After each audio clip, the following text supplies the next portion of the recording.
Hey everyone, welcome back to Hacky Lessons, and in today's video I want to talk about this new Luffy promo. It's a pretty cool looking card, I like the art, and I don't mind the effect either. I do like black cards that remove by attacking as opposed to, say, resting themselves without attacking.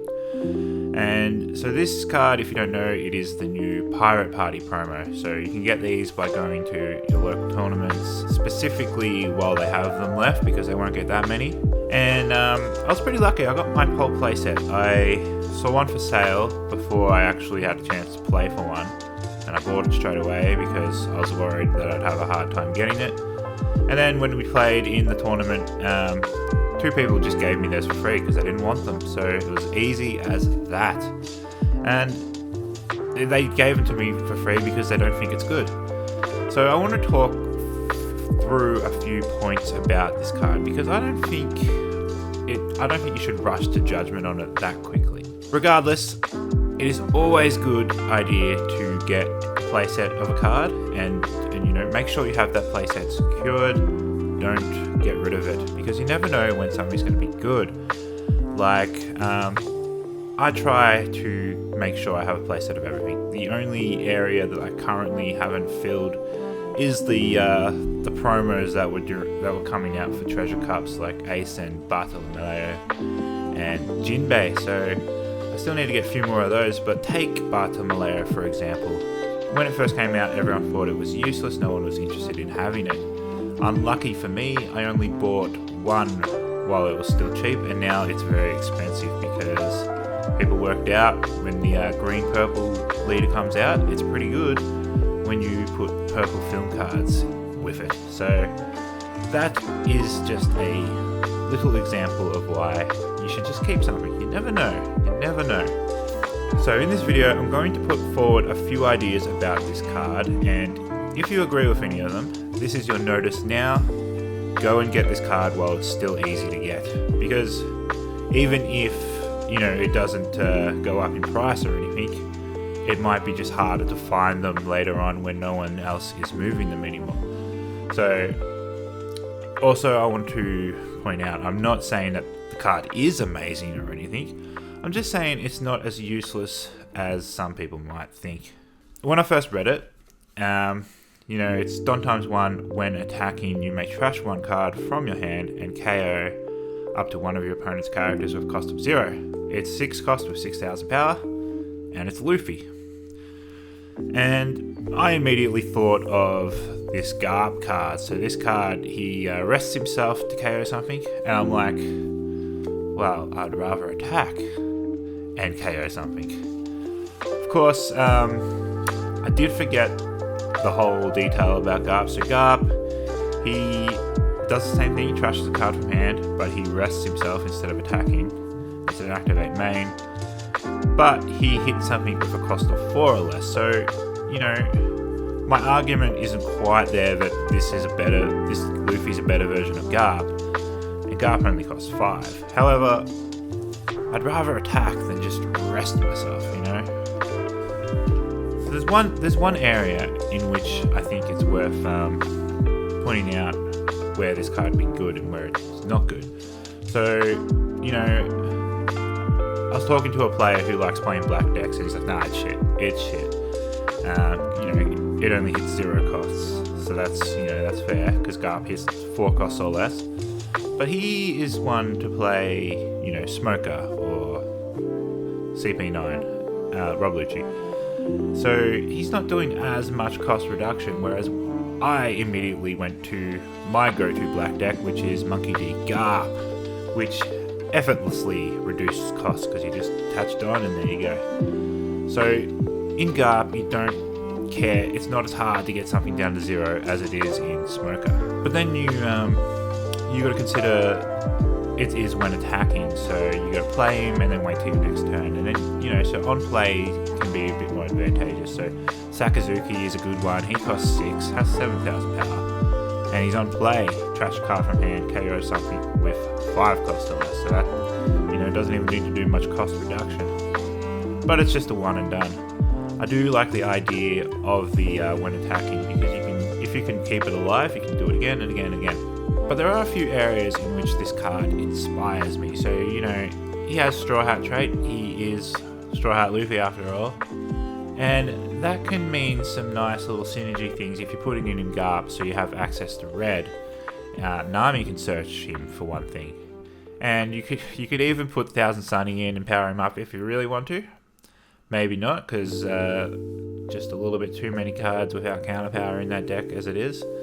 If you look at my old Garp deck list, this was the list I was running before I de-sleeved it from memory. And you know, there's a few problems I always found with Garp. Not enough draw power was a major one, especially because so many of the KO abilities require you to trash a card.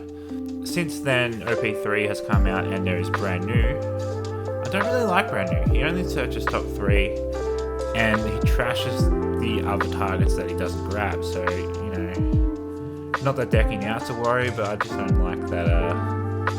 So I never ran the Searcher Nami in my deck, even though I had a few Straw Hats. I just wasn't quite enough Straw Hats for it to really be worth it. I hate playing a Searcher and not finding anything.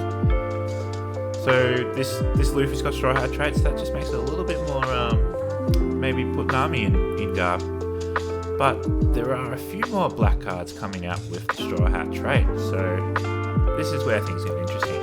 In a couple of months' time, before OP04 comes out, we will get this black Luffy starter deck. So we've got a few cards in this deck with the Straw Hat trait. Not a lot. There's a lot of cards in there that don't have it, like Laboon and Uta and whatever, but you do have a couple. So there's a Vanilla Luffy, never mind that.